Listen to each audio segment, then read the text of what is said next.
7:32 de la mañana en RCN Mundo. Jesús, muy complicada está la situación en Ecuador. Así es, un indígena muerto, decenas de heridos, deja el 9º día de paro nacional. Los manifestantes, por un lado, denuncian que la policía del ejército los atacó dentro de la Universidad Central de Quito. Esta zona había sido declarada como punto neutro y humanitario, pero, por su parte, el ministro de Defensa ha dicho que la democracia de Ecuador está en serio riesgo. Eso efectivamente fue lo que dijo el ministro de Defensa de Ecuador, Luis Lara, ante esta ola de protestas contra el gobierno del presidente Guillermo Lasso. El funcionario también advirtió que las Fuerzas Armadas no permitirán que se rompa el orden constitucional en el país. Y para hablar de esto tenemos en línea a Juan Carlos Holguín, canciller de Ecuador. Canciller, bienvenido a RCN Mundo. Buenos días, Carla, Jesús, y un saludo a todos los oyentes de RCN. Canciller, ¿está en riesgo la democracia de Ecuador en este momento? ¿Ustedes sienten que es verdad lo que dicen algunos, que las intenciones que hay con estas protestas es tumbar el gobierno del presidente Guillermo Lasso? Ecuador es un país de paz, es un país que ha respetado siempre el legítimo derecho a la protesta, pero efectivamente hay un grupo de manifestantes que desde la semana pasada, al inicio del paro, mostró no solamente una intención de generar actos vandálicos, violentos, que rayan en el terrorismo, sino que también a través de armajes políticos buscaron la desestabilización del régimen democrático, y eso es lo que el ministro de Defensa el día de ayer en una rueda de prensa ha manifestado públicamente. Es importante diferenciar precisamente esos dos elementos. Un grupo de personas que están luchando legítimamente por algunas necesidades que históricamente han sido olvidadas en nuestro país, especialmente grupos vulnerables ligados a los pueblos indígenas, pero dentro de ellos, como lo ha denunciado el mismo presidente de la Confederación de Nacionalidades Indígenas, hay infiltraciones que ya se le salieron de control. Y eso es lo que nos preocupa y preocupa la estabilidad democrática de la región. Señor canciller, el presidente Guillermo Lasso en la cuenta de Twitter ha dicho que busca confirmar asistencia al diálogo impulsado por las diferentes organizaciones de la sociedad civil, pero que espera respuesta de parte del lado de los indígenas. Dice que es el deber de él llegar a consensos por el bien de todos los ecuatorianos. Esta mañana hablábamos aquí en RCN Mundo con Naira Chalán, dirigente indígena ecuatoriana, y ella manifestaba que no ve voluntad del gobierno para sentarse a dialogar. ¿Cómo insistir en este punto, el diálogo? ¿Cuál es el punto en el cual ustedes pueden ponerse de acuerdo y sentarse a dialogar con ellos? Ha sido público que el gobierno del presidente Lasso aceptó el llamado al diálogo de la ONU y de la Unión Europea con más de 300 organizaciones de la sociedad civil. Lo hizo mediante una aceptación inmediata al proceso de mediación llamado por estas organizaciones. Y sin embargo, la CONAIE tomó la decisión de no aceptar el diálogo, posteriormente de mencionar a nivel público que contestaría una carta que escribió el presidente Lasso con contestación a los puntos que piden los grupos indígenas. Nunca se envió esa carta y el día de ayer finalmente mencionaron que para ir a un diálogo necesitarían algunas condiciones. Y el diálogo no se condiciona, el diálogo que requiere el Ecuador tiene que ser un proceso abierto, democrático, con voluntad, y nosotros no somos los convocantes del diálogo, es la sociedad civil, es la Unión Europea, la ONU, y es el proceso que todo el país se ha volcado a aceptar. Inclusive el día de ayer la misma Asamblea Nacional se sumó a este llamado de diálogo de un grupo que ha convocado esta metodología, y está todo el país a la espera de una decisión de los líderes indígenas que, sin embargo, cada vez que demoran esta toma de decisión ponen en riesgo la vida de muchísimas personas que se están jugando en la calle, porque en su introducción usted habla de un fallecido por las manifestaciones. Hay muchísimos más. Solamente hasta el día de ayer 2 personas por ambulancias que no pudieron llegar porque están cortadas las vías por parte de este grupo de manifestantes, tuvieron pacientes que fallecieron en el trayecto. Ministro, ¿cómo cree usted que se puede arreglar esto? Porque es verdad que ha habido excesos violentos por parte de algunos manifestantes, que ha habido enfrentamientos con la policía, pero lo que están pidiendo los de CONAIE pues es que se congelen los precios de los combustibles, que se evite que haya concesiones mineras en zonas donde viven comunidades indígenas, que se les condonen algunos préstamos a las personas que están debiendo plata en los bancos o que se les amplíen los plazos. Eso es fácil pedirlo, no es fácil concederlo, pero ¿cómo cree usted que se pueda resolver esto para que pues Quito no siga siendo una ciudad semiparalizada y para que la situación en el Ecuador no se agrave? Porque pues eso es peligroso, evidentemente. El presidente Lasso ya congeló el precio de los combustibles del año pasado después de unas sesiones de diálogo con los líderes de pueblos indígenas.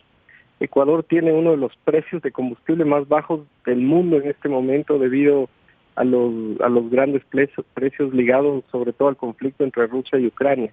El problema es que los pedidos de los líderes indígenas no se comprenden, son ambiguos en relación a estos temas. Hace 3 semanas, antes de iniciar este proceso de manifestación, el líder de la CONAIE, Leonidas Issa, decía que salían a manifestar porque el precio del combustible en Ecuador es más alto que el de Europa. Y tuvo que rectificar cuando se dio cuenta que el precio en Europa es por litro y en el Ecuador es por galón. El Ecuador tiene, y reitero, uno de los precios más bajos de combustible porque el presidente Lasso ya congeló ese precio el año pasado. Y respecto al tema de la minería, siempre abiertos a dialogar. Lo que no puede ser es que sean grupos ligados a minería ilegal, estructuras criminales que están relacionadas a ese tipo de acciones ilegales, sean quienes financien estas marchas y que cometan actos terroristas en las ciudades del Ecuador. Ministro, pero usted, y vuelvo a la pregunta que le formulaba hace un momento, pues dice que no tienen razón en lo de los combustibles los de la CONAIE, que no tienen razón en lo de las explotaciones mineras. Entonces, si ellos no tienen razón en nada, ¿dónde puede haber un punto de acercamiento? Es decir, ellos tienen la culpa de todo y el gobierno no tiene la culpa de nada. No es así. Le sugiero que se pueda leer la contestación que ha hecho el gobierno a cada uno de los puntos de la CONAIE, donde nos hemos puesto, diría yo, tal vez no de acuerdo, pero con posiciones muy cercanas en por lo menos 8 de los 10 puntos, donde el presidente Lasso ya ha tomado medidas, de hecho firmó unos decretos. El pasado día sábado el presidente de la CONAIE, Leonidas Issa, manifestó públicamente que bajaba de 10 a 4 los pedidos. El día domingo salió a decir que no, que mejor se mantenían los 10 pedidos.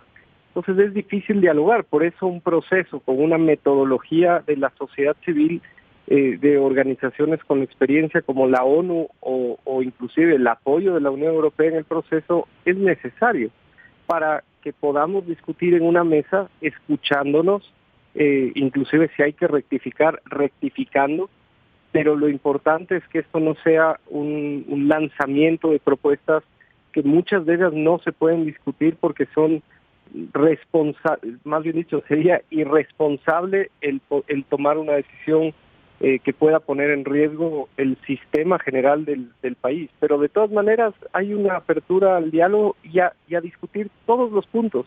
Inclusive el presidente Lasso ha dicho, discutamos lo de los combustibles abiertamente. Canciller Juan Carlos Holguín, sobre este último aspecto que usted aborda, la posibilidad de una mediación de la Unión Europea o de la ONU, ¿podría ser ese el camino? Digo, el de la ONU lo añado yo, que pueda eventualmente allanar un camino de posibilidades de encuentro entre ustedes, una mediación internacional. Es así, es un proceso que ya ha sido convocado, donde con el apoyo de ONU y la Unión Europea en conjunto, 300 organizaciones de la sociedad civil han presentado una metodología a las dos partes que el presidente Lasso la aceptó públicamente el mismo día sábado y estamos a la espera de la respuesta de la CONAIE. Como digo, siempre hay que separar este legítimo derecho a la protestas que tienen sus razones correctas, porque el grupo de indígenas en el Ecuador ha sufrido históricamente, sobre todo en temas relacionados a las necesidades más básicas.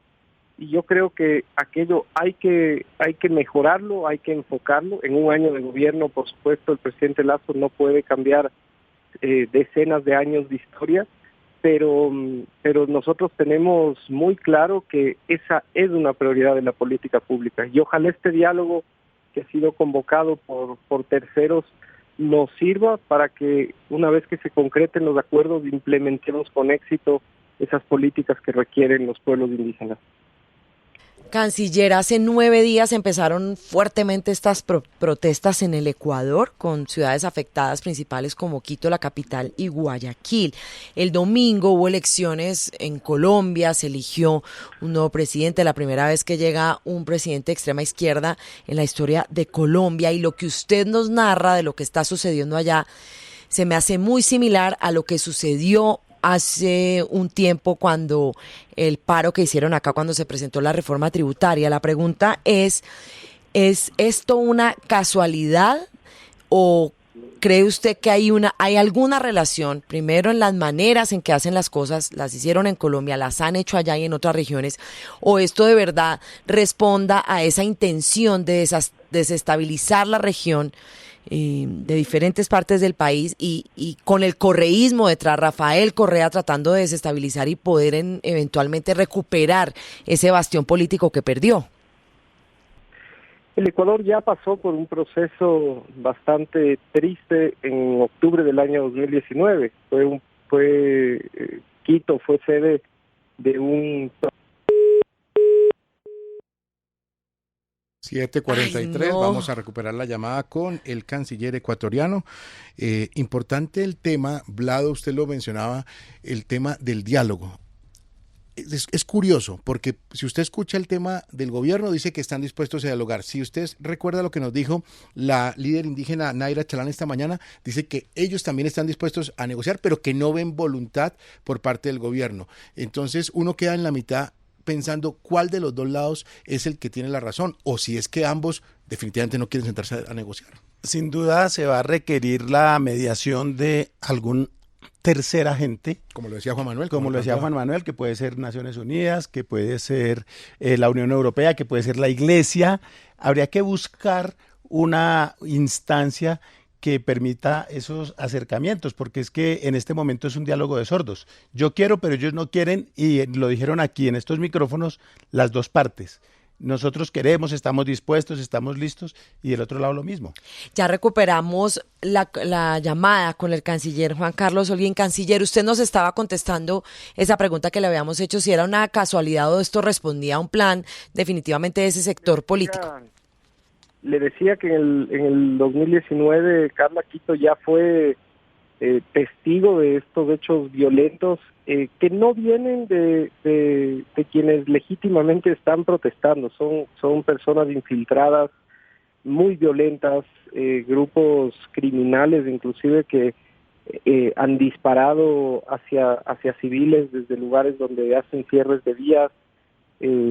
Hay temas que son muy extraños, pero yo no podría dar una opinión sobre el resto de procesos de la región. En el caso de Ecuador, lo que la mayoría de la ciudadanía quiere es que estos hechos no se repitan. Un octubre del 19 nunca más, y en eso estamos de acuerdo con el líder del movimiento indígena, que ha dicho no más violencia en estas marchas, y ese es el problema, que él no puede controlar a su manifestación, y es lo que nos preocupa en este momento, y por eso más que nunca hay que ir a un diálogo.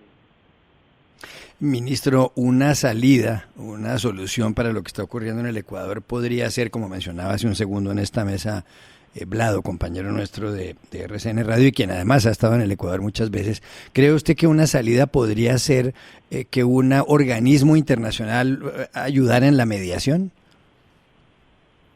Como digo, la mediación está llamada por la ONU, Unión Europea y 300 organizaciones de la sociedad civil. Han hecho una metodología pública. Está ahí la Conferencia Episcopal Ecuatoriana dentro de ese proceso. Nosotros ya lo aceptamos y ahora todo el país está esperando la respuesta de la CONAIE. 7:46. Le voy a preguntar, señor canciller, por el tema del nuevo gobierno del presidente electo Gustavo Petro acá en Colombia y una posibilidad que se confirma hace unos instantes. Juan Manuel, me permite un segundito, canciller, vamos a leer el tuit que ha puesto el presidente electo de los colombianos, Gustavo Petro. Dice, me he comunicado con el gobierno venezolano para abrir las fronteras y restablecer el pleno ejercicio de los derechos humanos en la frontera. Es el trino que acaba de escribir el presidente electo Gustavo Petro. Desde el Ecuador, ¿cómo reciben estos anuncios que ya empiezan a vislumbrar cómo sería el gobierno del presidente Gustavo Petro en el sentido de restablecer diplomática y comercialmente las relaciones con Venezuela? Nosotros somos muy respetuosos de, primero, el resultado electoral del pasado día domingo, mientras haya sido dentro de un entorno democrático y con transparencia, solo podemos alegrarnos de que la democracia siga fortaleciéndose en la región. El presidente Lasso habló el pasado día domingo con el presidente electo Gustavo Petro, pudieron conversar brevemente sobre la necesidad que existe de seguir profundizando los vínculos entre nuestros países, de poder seguir coordinando desafíos que tenemos. Y somos respetuosos de las decisiones, es algo que se ha venido discutiendo en el marco de la CELAC también. Hace pocas semanas, en una gira del presidente Lasso a Argentina, el presidente de Argentina, Fernández, también anunció el restablecimiento diplomático con Venezuela, pero Ecuador no está listo todavía para ese proceso. Nosotros somos muy prudentes en entender los desafíos que aquello tiene. La semana pasada o hace 15 días en la Cumbre de las Américas de Los Ángeles pudimos discutir algunos cancilleres, algunos jefes de Estado sobre este futuro, y lo que es evidente es que se requiere una solución en Venezuela acompañada. En nuestro criterio, nosotros estamos fortaleciendo los diálogos en México para que haya una salida interna que permita tener paz en la región. En el Ecuador tenemos más de 550,000 ciudadanos venezolanos que estaban en condición irregular. El presidente Lasso firmó un decreto para regularizarlos. Estamos en ese proceso en este momento y creo que lo que ha hecho Colombia con su política pública de la ley visible es también un ejemplo en la región, y eso nos permite ir construyendo respuestas de a poco, paulatinas, para este restablecimiento, ojalá, de una integración regional en su momento cuando Venezuela internamente consiga la paz. De la mañana, 49 minutos. Le agradecemos al canciller de los ecuatorianos, Juan Carlos Holguín, por estar con nosotros aquí en RCN Mundo. Buen día, señor canciller, y seguimos atentos a la situación en su país. Muchas gracias y un buen día para todos los colombianos y colombianas.